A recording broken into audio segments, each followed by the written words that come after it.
Today I'm making a delicious pound cake. I found this recipe years ago, and one of the secret ingredients is cream cheese. You only need 3 ounces. Now remember back in the olden days when all the grocery stores sold a 3-ounce package of cream cheese? Well, some still do, but mine doesn't.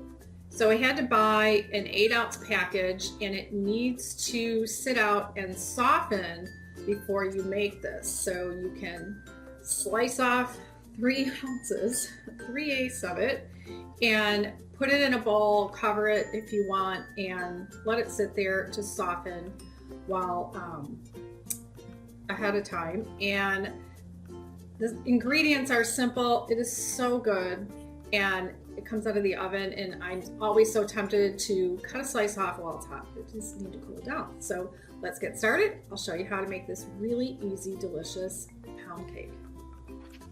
Start by preheating the oven to 350 degrees. You'll need a 9x5 baking dish for this. I like the glass loaf pan, and we're going to grease it. I have some Pam here.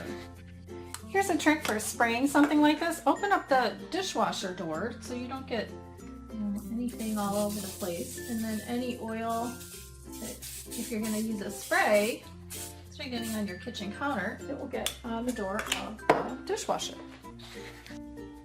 Earlier, besides that 3/8 of an ounce of cream cheese that I softened, I also put in 1.5 sticks of butter into a large mixing bowl, and that's been softening as well. So now I'm going to add the cream cheese, which has been sitting out and covered for a little while, and I'm also going to add 1 cup of sugar. I'm going to beat this, well, first on low, and once it starts really mixing, I'm going to put it on medium high to high, and I'm going to beat this for 4 minutes. All right, the 4 minutes are up, and let me see if I can show you how fluffy this is. Well, it's not like whipped cream, but it does have a lot of fluffiness to it. All right, now I'm going to add 1/2 teaspoon of vanilla, and I'm going to add 3 eggs, but I'm only going to add the eggs one at a time and beat after each one.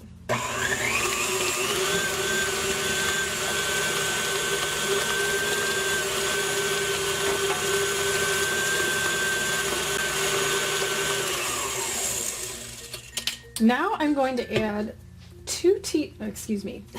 got a couple things in here. 1/2 teaspoon of baking, oops, that's really dark, baking powder, and 1/4 teaspoon of salt is in here. And then I have 1.5 cups of flour, and I am going to add it all at once, but of course we're going to blend this on low, and I'm only going to mix it until it's completely incorporated.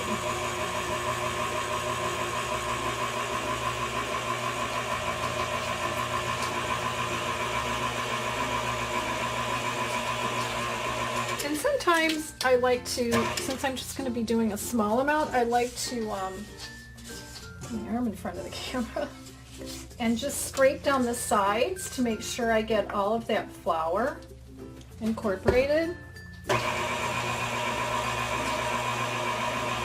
All right, and now it's ready to go into the pan. All right, so now I'm ready to put this in here. It's kind of hard to do and show you without having an island. I don't have an island. It's a really thick batter.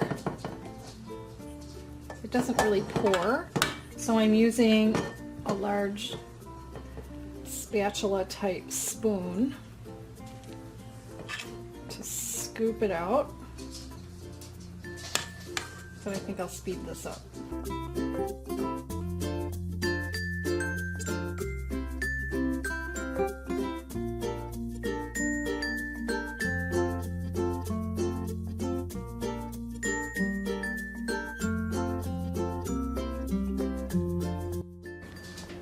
This is going to bake at 350 for between 50 and 60 minutes. We'll be testing it at 50. It's been 50 minutes, and I can tell you, I don't even have to It's just so wet. Oh yeah, I need another 10 minutes at least.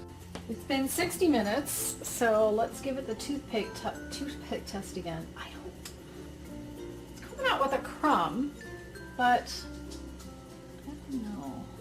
It still feels kind of wet. Yep, it's not done yet. I'm going to give it another 5. Let's try it again. Okay, this is feeling better. So if it comes out with just a crumb on it, that's okay. If it comes out wet, that's not. So I'm going to take it out. Next, it needs to cool in the pan for 10 minutes. The 10 minutes are up, so now I can, let's see if I can touch it. I'm going to take it out of the pan, and I like to just run a regular dinner knife along the edges, and it's not sticking, so this is nice. And then just easily, ooh, and there it goes. And now it's still really hot, and it needs to cool completely before it can be sliced. After the pound cake cools, you can slice it like I have here, and I've already tasted it, and it is delicious. I wrap it in plastic wrap and then in foil. It disappears fast enough that it doesn't need to be refrigerated, but if you're going to have yours for a while, you can refrigerate it. You could also wrap it really well, plastic, foil, then a freezer bag, and freeze it. I hope you enjoy it. Thanks for watching, and please subscribe.